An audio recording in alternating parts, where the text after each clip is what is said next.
in the old Arkansas or Kansas.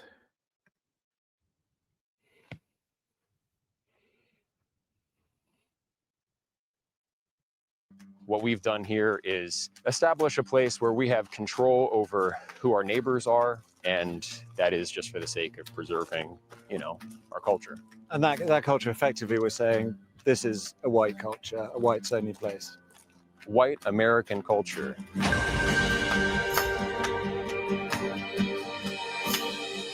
Over the last year and a half, high up in the Ozark Hills in the state of Arkansas, dozens of people have been working hard, leveling the land, building houses.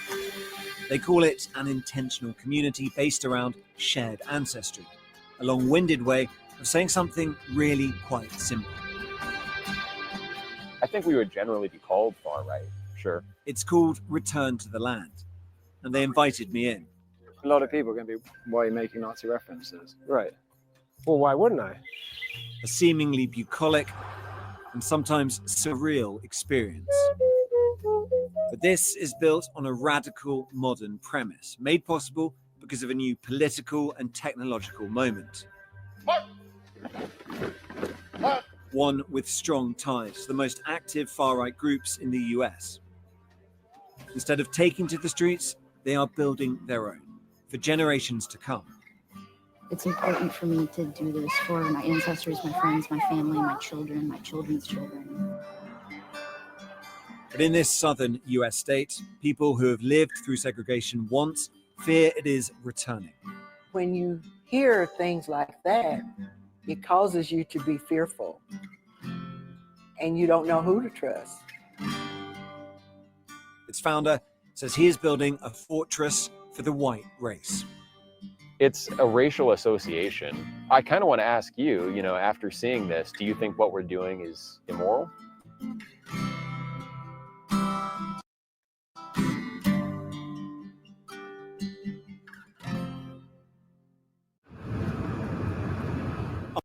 So as you see there, it's a group of white people who took their own resources, who did their own work,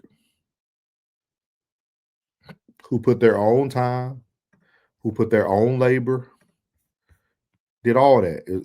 White group. And if you notice, it's funny because it was a actual tweet that made it say whites only, which they did, own up to it. Because like I told you guys before, when white people play spades, they show their hand. They're public about it. They're loud about it. And I don't understand why we have a problem with it. Why do we have a problem with whites only wanting to be on their own? Why do we have an issue with that? Because if I could recall in my 39 years of living, there's not been too many white groups or cults, if you can use that word, bolts, however I don't know if we got to edit it up for YouTube, but I haven't seen too many all white communities that made it out successfully. Somebody correct me if I'm wrong. I have not seen any whites only communities that started off this way end successfully. But again, it's just another thing to stir up the Black community. Another thing to start all this fear mongering of, oh my God, if they can segregate themselves, they're going to start slavery again. And we're going to get all this stupid rhetoric of things that don't make sense.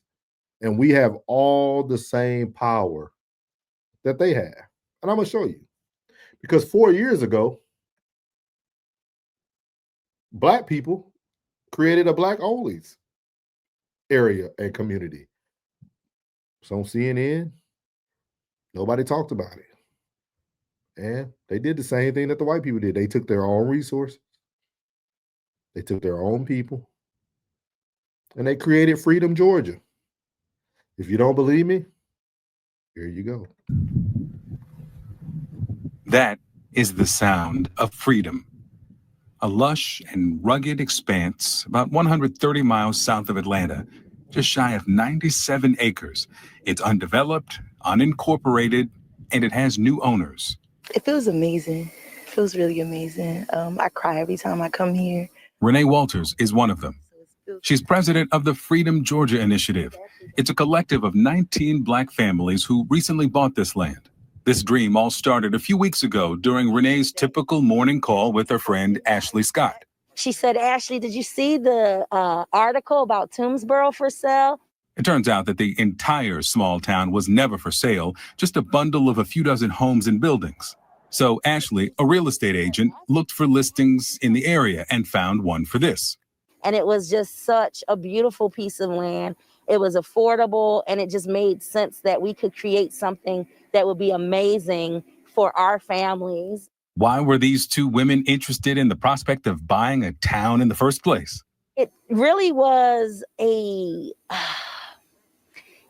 when we saw what happened with Ahmaud Arbery and George Floyd and Breonna.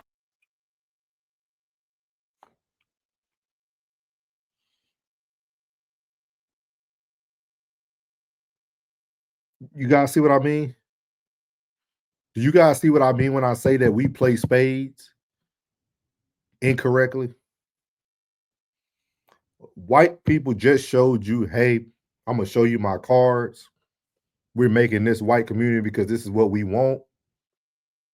And Black people go straight to the victim aspect of, you remember this person? You remember this person? You remember this person? Bro, you made a Black-only community because that's what you want. You feel that it's safer in your Black and only community. Say the same thing the white people say. Stop doing all this cover up. Stop making all these emotional stories behind what you're doing. You bought that area because you felt that what was going on in the world made you feel unsafe. And you felt being around a bunch of niggas will make you feel safer. Just call the kettle black. It is what it is. Play your hand and play it out loud. But don't get mad when you see whites only creating their whites only community because you wanted to do the same. Anna Taylor and the protest.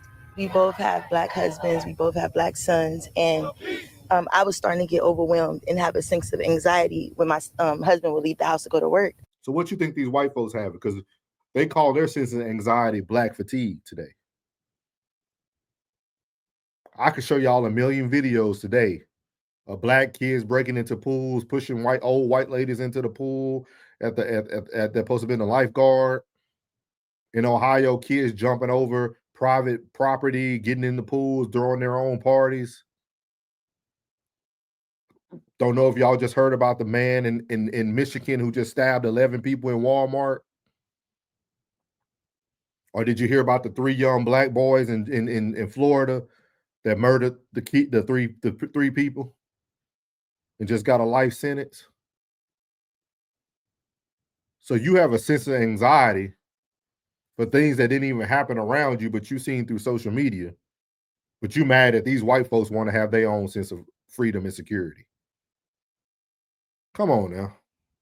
So watching our people protesting in the streets, while it is important, and I want people to stay out in the streets, bringing attention to the injustices of Black people, we needed to create a space and a place where we could be a village again, a tribe again. So Renee and Ashley reached out to family and friends, and together they bought what they intend to name Freedom, Georgia, a new Black city. We don't intend. What did he say they were going to call that? Hold on. For it to be exclusively Black, but we do intend for it to be pro-Black. But we do intend. We don't intend for it to be exclusively Black. But Freedom, Georgia, a new Black city. We don't intend for it to be exclusively Black, but we do intend for it to be pro-Black. And this is the issue right here. Again, we are so afraid to be politically incorrect, or you could say politically correct. Either one. I think we're afraid to be politically incorrect because people think it's incorrect to say what you really want. But no, you said it. Yes, you do want it. You did want to be an all-Black city. What's the difference between an all-Black city and pro-Black city? What are going to be the benefits of the people who aren't pro-Black?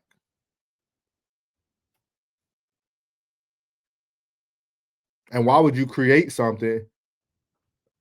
Why would you create something that puts other people who don't look like you, who cause you anxiety, back into your community?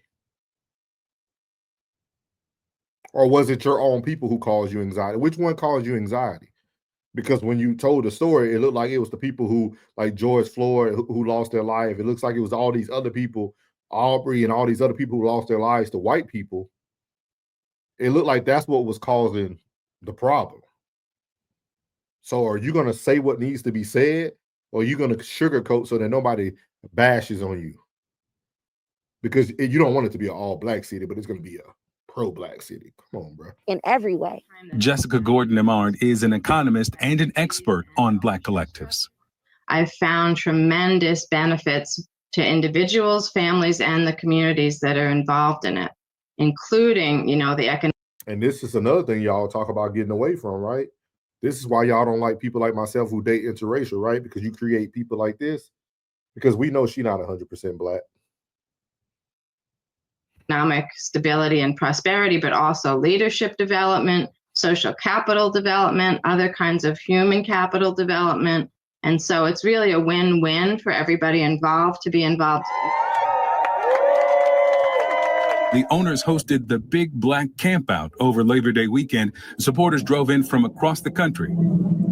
The plan is to introduce farming next, create a lake for sustainable fishing, facilities for recreation, and eventually develop a fully operational, expanded city.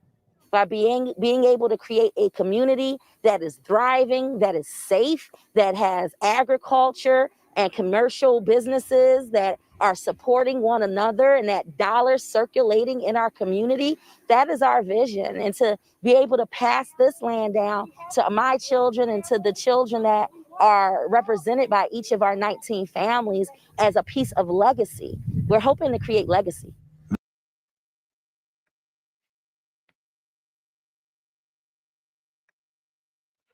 So as you can see there, that's what their plan was. Their plan was to increase legacy. But I'm very interested in, where is Freedom, Georgia now? Let me see if I can find it. Let's see what happened to Freedom, Georgia.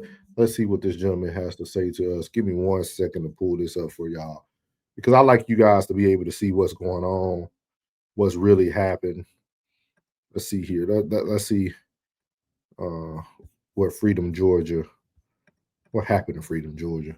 This guy named Chicken Bone News, for some reason 9 months ago, he wanted to know what happened to Freedom, Georgia. So let's see what happened to Freedom, Georgia. I don't know if you remember or not, but a few years back in Toonsboro, Georgia, some blacks got together and they was going to start a Freedom Town. Freedom! Oh, he's making fun of you. Well, I've been trying to keep up with it, but I can't really find nothing. They started out strong. They got the tent set up and everything, and they went down there and they camped out, and they talked a big talk. They wanted this because they were upset about Ahmaud Arbery being killed, George Floyd being killed, and Breonna, whatever her name was, being killed. And they felt a need for this because they had anxiety when their black husband would leave to go to work every day. Well, anyhow, I haven't heard anything from them, and I think I'm just going to drive down there. It's about an hour from here, so I'm going to drive down there and go to the plantation and see what they got built. But I thought I would just share this with you right here. This was it was a big thing, and black communities everywhere was going to flourish. The black communities, this is a place for them. And I think I ain't got no problem with that. If they want to stick together, let them stick together. Did you hear what Chicken George just said? Did y'all hear what Chicken George just said? He said if they want to stick together, Let them stick together. He said he even called it the plantation. See what I mean about white people? White people are going to say what they got to say. We don't do that. We'll tiptoe around the tulips and continue to be soft, continue to be frail, fragile, apologetic, and not just say what's on our mind. And see, they told you guys that they're going to create an all-white city, an all-white community, and that's what they're going to do. And they told you why they're going to do it. So why did we have to come up with all this victim mentality to create our own community? And the reason why I thought it was really funny was because I seen so many people have so many negative things to say or so many thought processes on them creating this community. And it was very hilarious to me that, like, for some reason, we don't see it the way they see it. We do not see it the way they see it. Somebody correct me if I'm wrong. Soft Rain said, looking at their Facebook page, most of the land is sold off. Oh, so they were using money. They used the money to sell it off, huh? They sold off the land instead of utilizing it correctly. That's very unique. That is very, very unique. Thank you for your research, Soft Rain. Thank you. Very unique what we do when it's time to get things together. But I want you guys to see something real quick. Let me see if I can pull it up. I want y'all to hear what they had to say on Anton Daniels' show about this whole thing. I thought it was very interesting. Let me see. Give me 1 second. Let me get this up for y'all. Yeah, we're gonna bring it today. We're gonna be here for a while today. I got time today. We're gonna talk about old Umar Johnson too. So just sit tight. Just sit on tight. We're gonna be here today on Souls of Thought. Everybody make sure you share it. Probably try to get a relationship topic in too. Might have some people come up.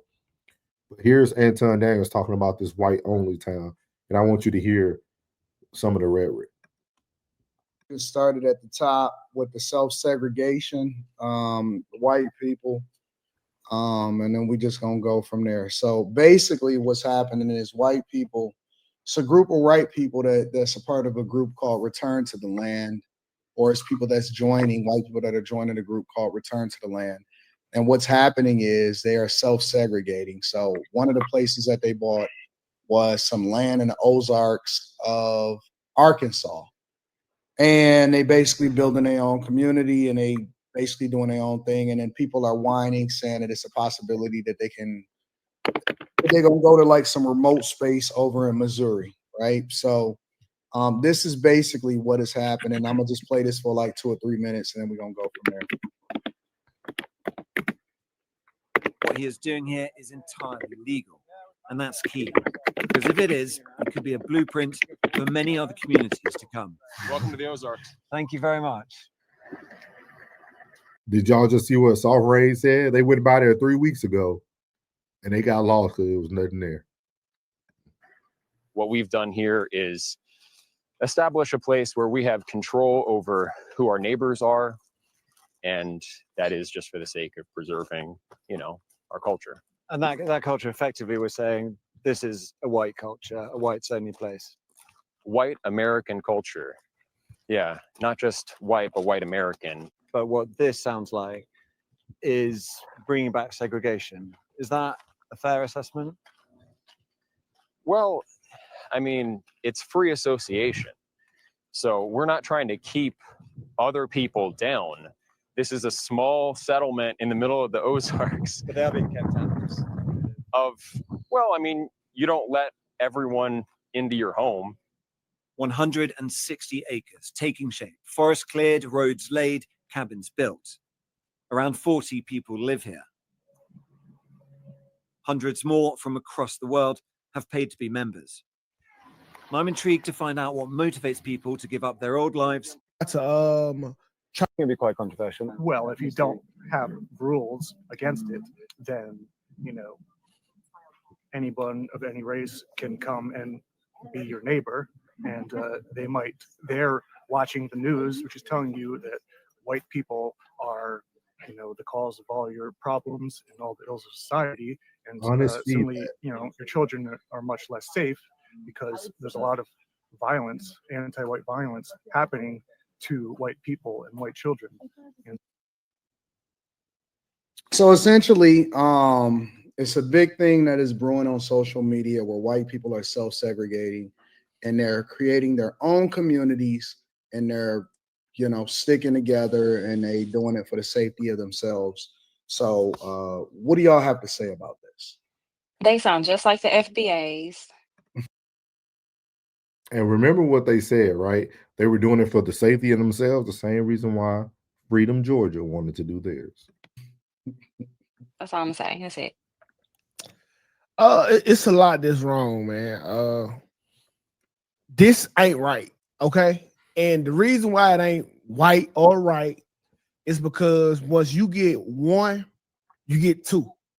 Then you get three, then you get four, then we going back into some kind of civil war. This mindset, this thinking is not going to help America at all. In fact, every time we get a spot to try to preserve Black culture, it get gentrified.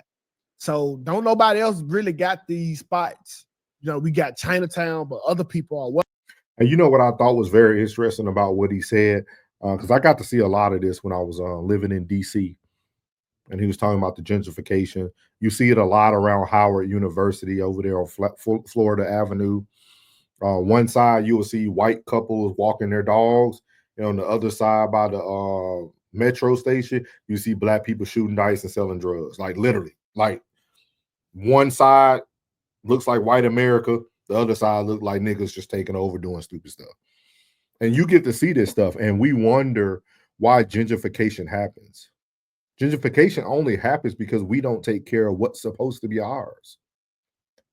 No white person could come in and buy a perfectly set up Black community. If it was set up, it wasn't boards on windows, it wasn't air conditioner units falling out of windows, it wasn't people out on the stoop at 8 o'clock in the morning smoking and drinking already. It wasn't a bunch of people blocking the entry to the metro so I can go down and get on the bus. And I experienced this as being a Black man in DC. They didn't treat me no different than they treated the white people when you came into their neighborhood. They wouldn't move. You caught people drugged up and high and overdosing outside of restaurant. I'm talking about sitting right outside the door of Chipotle. You got to walk over a body. But then we continue to talk about gentrification. We create these things. We create it because we fail to police our environments and we fail to look out for our environments. If you keep your environment up, I guarantee you, I would challenge somebody right now who lives in the projects or live in Section 8 to go outside and have a meeting and challenge everybody to clean up in front of their yard. Hey, let's get a curfew. Let's not be out hanging all times of night. Let's get some painters over here. Let's do some stuff ourselves and improve your community. And I want to see if somebody's going to come in there and try to take it from you. Not once you approve it, but once they see that you're tearing it down, once they see these babies running around outside in diapers, they come and tear it down. They got the money to move you out the way, but then you continue to complain. And I'm gonna tell you right now, Howard University ain't helping none. None. Trust me. Welcome. A white only spot. It sounds like we going the wrong way in history. I disagree. I know you do.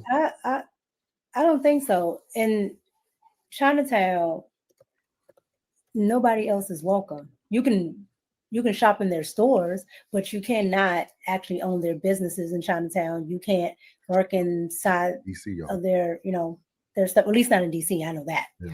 And so with that being said, they're not the only group. The Amish does this. There are African cultures that do this in America. And right now in Texas, Muslims do this.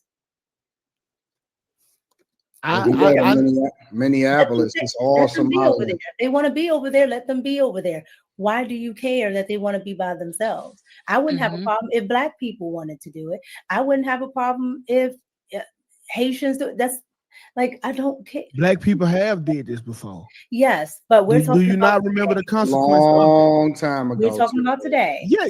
Do you know why it's not today? Let's talk about the consequence of when Nobody we is tried to stopping do black it. people from doing Okay. this. Okay. So if you're now, if you're going to talk about the history, you're going to have to talk about it in totality, because I know white and black people like to cherry pick.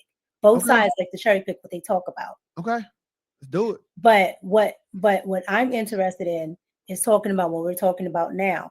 Every side talks about this, talks about doing whatever for themselves, and people do it nowadays. Like I said, the Asians do it, definitely. The Amish does it. The Muslims are doing it on a grand scale right now. So as you see there on Anton's panel, Mika gets it. 2K is just an igniter. You know, he starts the fire and it keeps going. But with that being said, this is not something new under the sun. This is something that has been happening for years. I just showed you guys a video of the Freedom, Georgia, that was happening during the pandemic. This stuff is not new.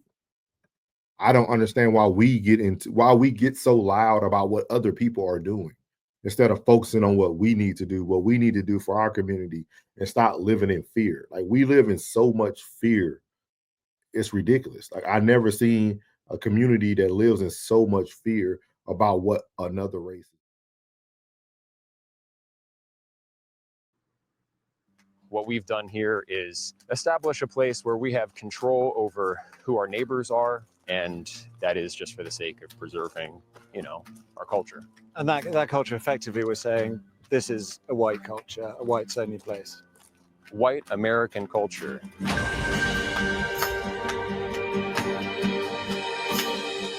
Over the last year and a half, high up in the Ozark Hills in the state of Arkansas, dozens of people have been working hard, leveling the land, building houses.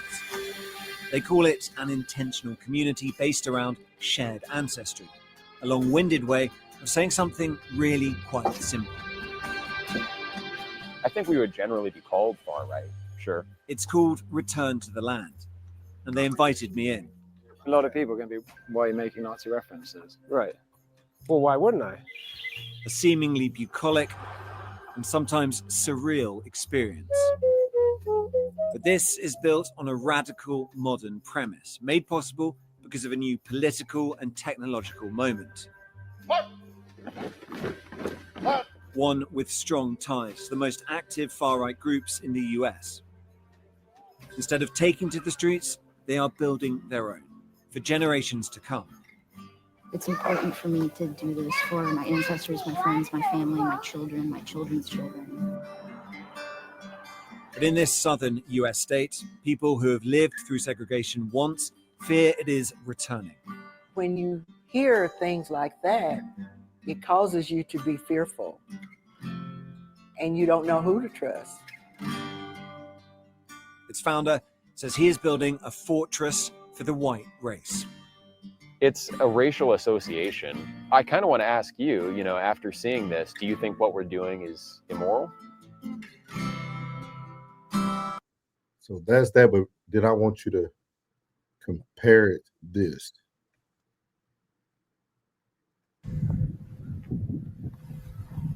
That is the sound of freedom. A lush and rugged expanse about 130 miles south of Atlanta, just shy of 97 acres. It's undeveloped, unincorporated, and it has new owners. It feels amazing. It feels really amazing. I cry every time I come here. Renee Walters is one of them. She's president of the Freedom Georgia Initiative. It's a collective of 19 Black families who recently bought this land. This dream all started a few weeks ago during Renee's typical morning call with her friend Ashley Scott. She said, Ashley, did you see the article about Toomsboro for sale? It turns out that the entire small town was never for sale, just a bundle of a few dozen homes and buildings. So Ashley, a real estate agent, looked for listings in the area and found one for this. And it was just such a beautiful piece of land. It was affordable, and it just made sense that we could create something that would be amazing for our families. Why were these two women interested in the prospect of buying a town in the first place? It really was a when we saw what happened with Ahmaud Arbery and George Floyd and Breonna Taylor and the protests. We both have Black husbands, we both have Black sons, and I was starting to get overwhelmed and have a sense of anxiety when my husband would leave the house to go to work. So watching our people protesting in the streets, while it is important, and I want people to stay out in the streets, bringing attention to the injustices of Black people, we needed to create a space and a place where we could be a village again, a tribe again. So Renee and Ashley reached out to family and friends, and together they bought what they intend to name Freedom, Georgia, a new Black city. We don't intend for it to be exclusively Black, but we do intend for it to be pro-Black in every way. Jessica Gordon-Emmard is an economist and an expert on Black collectives. I've found tremendous benefits to individuals, families, and the communities that are involved in it, including, the economic stability and prosperity, but also leadership development, social capital development, other kinds of human capital development. And so it's really a win-win for everybody involved to be involved. So this actually happened. This Freedom, Georgia actually happened during the pandemic. So it was like 2021. And then you have what's going on today. So what is your thoughts on that? Okay. Sorry. No, you're good. You're good. I'm glad you just came back. I'm gonna say this. Now you're gonna be shocked. So be it. I wanted a whole state. And I wanted to have like their own constitution. So when somebody come in and bring that malarkey to your state, you execute them with extreme prejudice. If that's where the people of Arkansas, if that's how they feel, they've been watching and getting glimpses of the nigger net, and they understand that. By all means, live and grow and do whatever y'all want to do out there.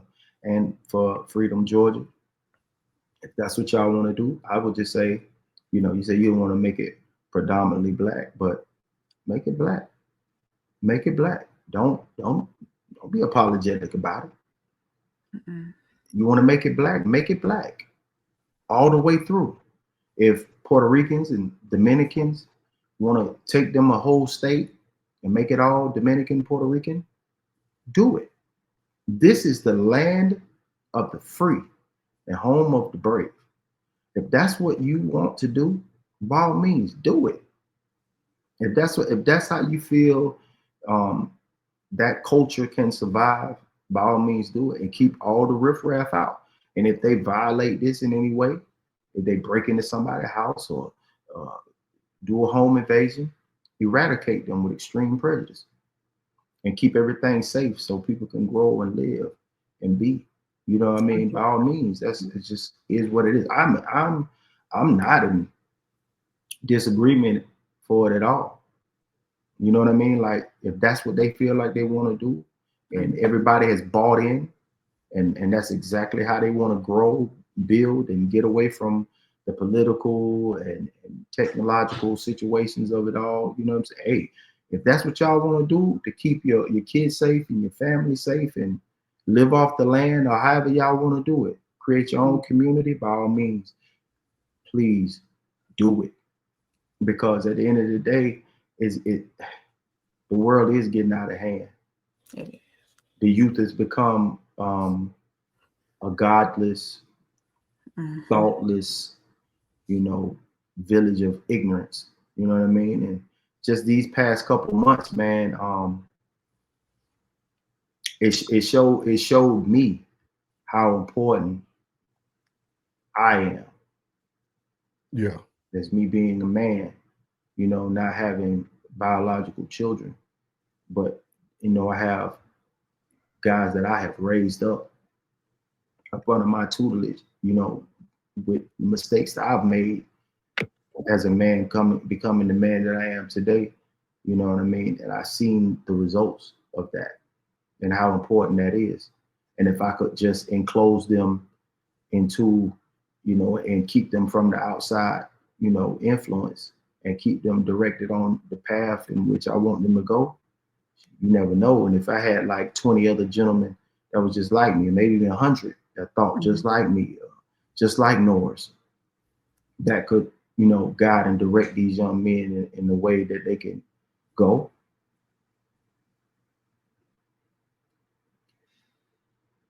You know, I would definitely love that.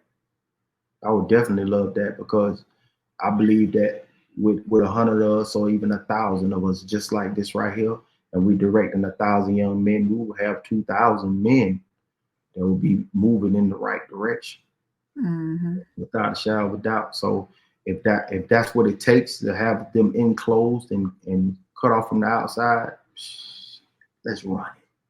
But my thing, Plug, is I feel exactly like that. My whole first half of the show, I said exactly the same. It's just fun. That's what I was. It just all tied in, because it's like, look at how the Freedom Georgia answered the questions compared to the whites only city. Whites are playing right in front of you. Like, this is what we want. This is why we want it. Call it what you want to call it. We don't care, but this is what we feel is best for us. And this is something I used to try to explain to people when I was still in the military a couple years ago. Was like, because when I was in DC, when George Floyd happened, they mandated all the commanders to talk to the African American people, like, because everybody was up in roar. And of course, we know what majority of the leadership is in the military, or Air Force in general, white. You know what I mean? So you got this white man trying to bring all us together at this base in the medical group and talk about race, and every black person was just knocking them down. And I literally stood up. I was only at this clinic for about 3 months at that time. I stood up and I was like, hey, y'all gotta have some grace for the man. Like, this is a white man that y'all asking to talk about black issues. Like, he don't know. He ain't black. Like, you know how hard that is? Yeah, that's what I'm saying. Like, they didn't get it. And it's like, but I also told people this, even a person who dates outside of their race, I tell people this all the time. You have to be exclusive if you're trying to make change. It is okay to say, hey, April, you are home, girl, but you can't come to this meeting, big dog. This is only for the black people. Like, and it's okay for April to say, hey, I'm gonna go to this white only meeting. It's okay. I don't understand why we, as a community, as a culture, like, you should see the comments about this whites only city. And then if you even seen the video, the black lady like, oh, we're gonna go back. This makes me scared. You scared to go back to segregation? Like, that's what you think we're gonna get to? Like, if that's the fear, just hit my head, chills up my spine. Like, if that's the fear you have, I don't even want you in my corner. If that's the type of fear you have, stay where you at. Around me. That wouldn't even happen. And outside of just the riffraff or the ones that might commit crimes, whatever the case may be, you know what I mean? Like, there is redemption after, you know what I'm saying? Because sometimes you got to go through something in order to get somewhere. You know, so there is redemption, but also the fear. That right there, that's a bad spirit to have. When something like this is being presented, you should feel comfortable. Yes. That's not being racist. That's being prepared. Yep. And that's being what they call it? Proactive. Proactive, yes, sir. That's being proactive. You know what I'm saying? Like, listen, things have gotten out of hand. You know, it's saying ain't nothing new under the sun, but things have gotten out of hand. You know, they say history repeats itself too. And I don't never see myself as a slave. But as long as most people can say whatever they like, but as long as you punch a clock, you're a slave. Because at the end of the day, they come in to get their cut. The extortion been real for years, for decades, for centuries. The extortion is real, and it is what it is. It's all about how you see things, and most people don't see things through a clear view. It just shocked me though, Plug, because like I'm like, man, we just did the same thing 4 years ago, like with the freedom. Like that's what kills me about us. It's like y'all see how quiet they be when y'all doing stuff because they know it ain't gonna work. They know it ain't gonna work. They know it ain't gonna work. Y'all finna, because April was able to look up some stuff for me. They started selling off some of the land. They trying to make money off of it. Yeah, I'm gonna go back to it right quick. Hold on, let me see. Like they didn't even make anything out of it. So like that's the thing I keep trying to tell people is like these people could give you a blueprint and we just aren't willing to follow it. You know what I mean? And I also told them, Plug, I don't know a white group of people that done got together that was ended successful. Will you name me one of them cults that got together that ended successful? Man, one of them. That the leader didn't kill them off or unalive them. And like I never seen it. So like I don't know why we upset about these people creating a community out of their own money, out of their own hard work. If that's what they want to do, cool. Man. Okay, so this is just some information that's from their Facebook page. Okay, from their last post was a dirt road on January 25th. It's a picture of a dirt road. Okay, and somebody asked 11 weeks ago, "What's the latest?" Another person posted back, said it's defunct. They pretty much sold it all off. And somebody came back and said, "Well, what about the money they collected?" And let's see, it was just a cash grab. The land is now owned by Hodges Arkey, which is with Black Achievement Fund, Inc. We need to look that up. I would bet everything have the land foreclosed sometime next year. And I know how much time you got, Plug. I wanted you to see this one other thing real quick. Yeah, I'm trying. Somebody trying to feed me. Hold on one second. Oh, that's nice. Yeah, that's a good life. Good life. Yeah. Somebody, why you looking that up, Norris? Somebody posted, "Where is the community located? Because we are here now and lost." And they gave the address. I read that the entire community is defunct and there's nothing there but flat land, and that's it. We were so disappointed. No, you wasn't, because you wasn't there. See, what was that ministry called, April, earlier? Was it Trust Ministries? Sue, hold on. Straightway Ministries. Straightway, yeah. Yeah, you got to see this. But before you started, I just want to say this, bro. Yeah. Thank you again. If your circumference don't get motivated by the little innuendos you be chunking, you think I ain't listen. That was the first thing. What the first thing I said to you when I called you? Yep. That obsession. Gotta have it, man. We gotta have it. I was on my way out. Hey, I'm talking about I got straight, bro. Look, you know how sometimes your boy say something or you say something and then you just sit back and you wait for something to move. Like soon as I seen it, like I went to Walmart last night, got the wrong paint. Like I seen it last night. And you know what I mean? Like I couldn't even like it because you know once you do it through the gram, they make you sign in again or whatever the case may be. Oh yeah. Yeah, so I seen it last night. I had already went to Walmart and got the paint. Like I can show you the two receipts. I got Walmart and I got Sherman-Williams. And then boom, I said, man, I'm gonna make sure I make this happen. Boom, boom. And I went and did it because thank you, bro. See, I keep my vest on. I take the shot so I can see the bullet. You know what I'm saying? Hey, it's only a bullet if you care about it. I tell people it's only a bullet if you care, man. I care. I want to see the shot. I want to see the bullet sitting in the vest. You know what I'm saying? I was like, yeah, even if it wasn't at me, I'm gonna take it like it was at me, and I'm gonna move like it was at me. Like, let's get to it. Come on, tighten up, Plug. Yeah, go ahead. I'm sorry. No, you good. It's you ever heard of Straightway Ministries?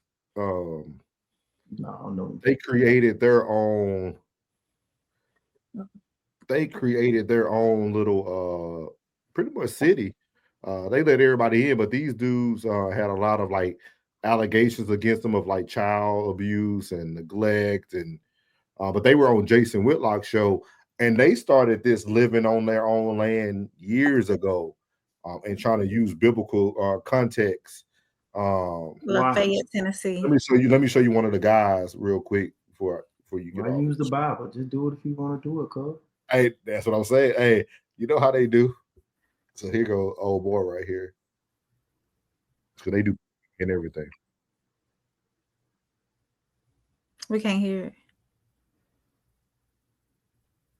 I don't. Let me start it. There you go.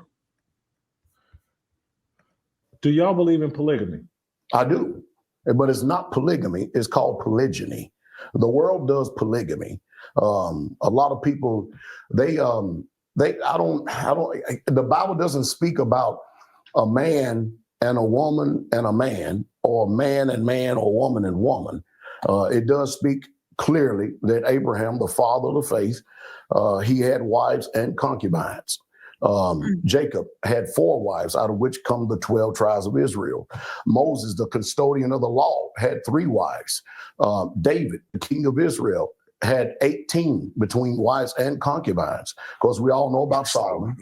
But it actually has laws written in the Torah, written in the law of Yah, that actually regulates and sanctions a man having more than 1 wife.